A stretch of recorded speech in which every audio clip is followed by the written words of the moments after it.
Hello students of class 12th mathematics.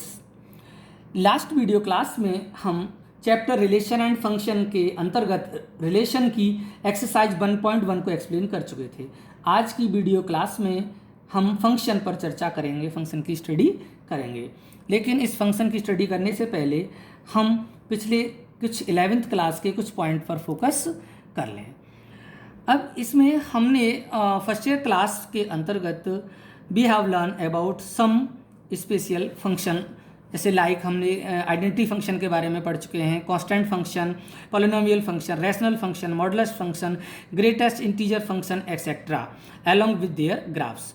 और भी हमने पढ़ा है दो real function, two real function के बारे में कि उनका addition, subtraction and multiplication and division of two real function have also been study in the 11th class. लेकिन in this chapter we would like to extend our study about function from where we study in class 11th class में जहाँ study छोड़ी थी उससे आगे हम इसको extend करेंगे।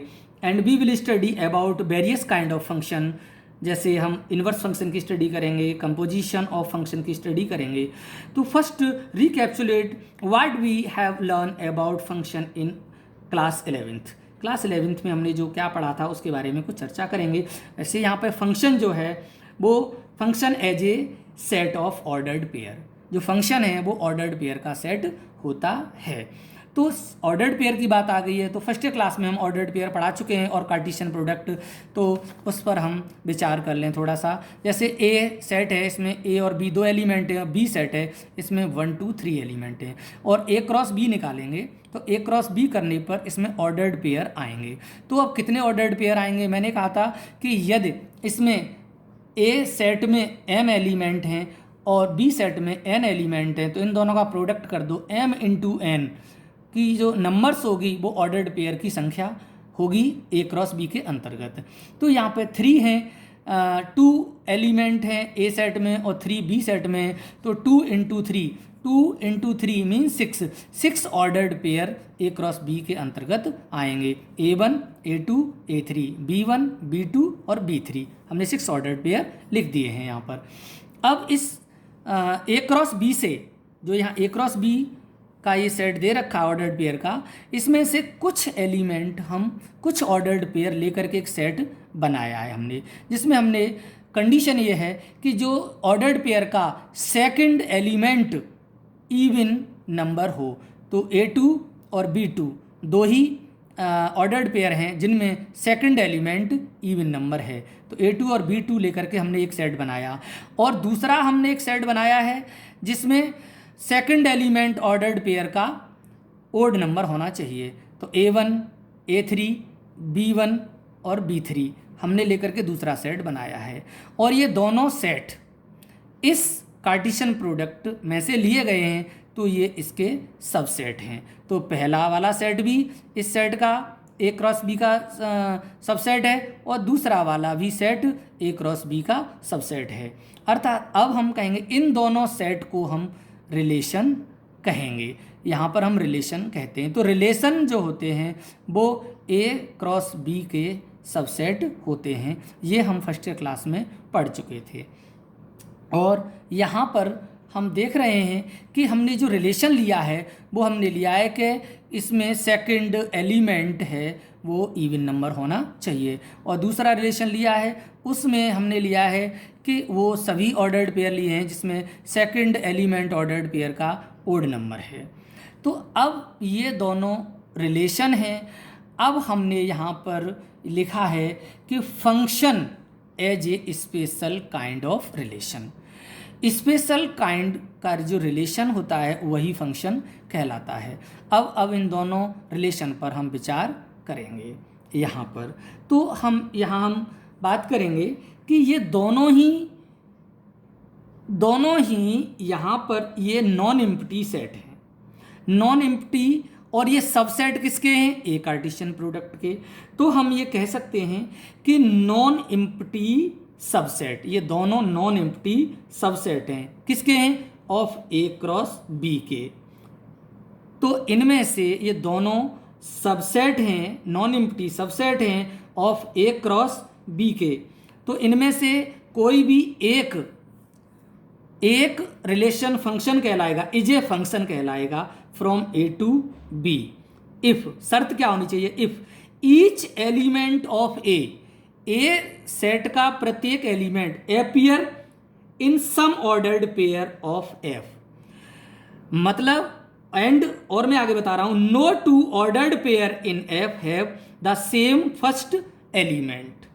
मीन्स यहां पर यह है कि वो रिलेशन फंक्शन कहलाएगा जिसमें ए का प्रत्येक एलिमेंट ऑर्डर्ड पेयर में आना चाहिए।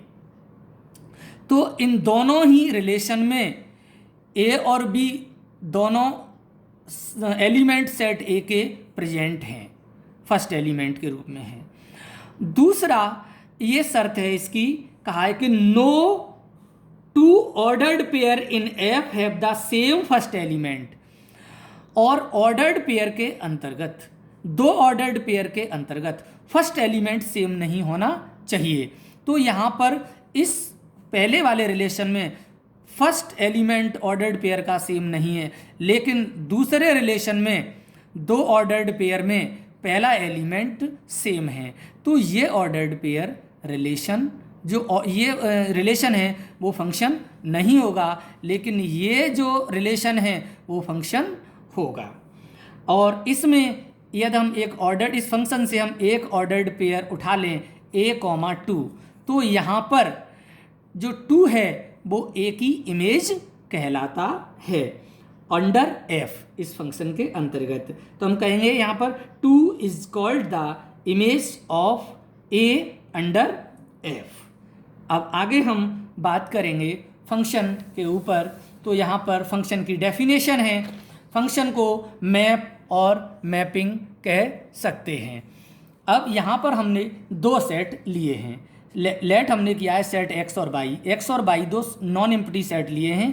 तब देन ए फंक्शन f, इन दोनों के बीच में एक रिलेशन f है, फंक्शन एक स्पेशल टाइप का रिलेशन है। From set x to y is a rule which associate elements of set x to the element of set y such that, मतलब लिंक होना चाहिए सेट x के element का y से, वो सच दैट कह रहा है all the element of set x के सभी element are associate to element in set y, x के सभी एलिमेंट सेट y के एलिमेंट से लिंक होने चाहिए। सेट x के अंतर्गत कोई भी एलिमेंट ऐसा नहीं होना चाहिए जो y के एलिमेंट से लिंक ना हो।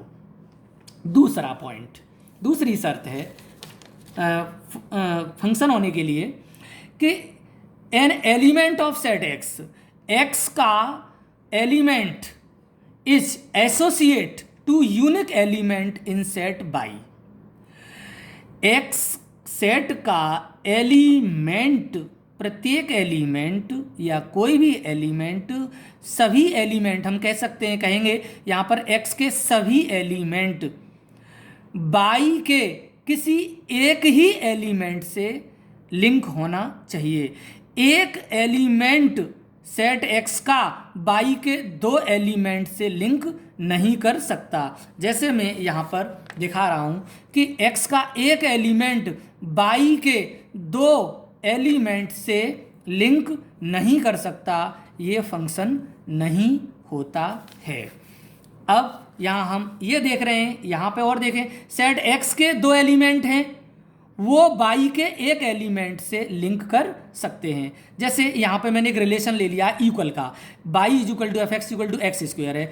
तो यदि हम x की वैल्यू, a की वैल्यू 3 ले लें, यहाँ जैसे सेट है a की वैल्यू 3 ले लें तो c का मान 9 आया, मतलब y की वैल्यू 9 आई है।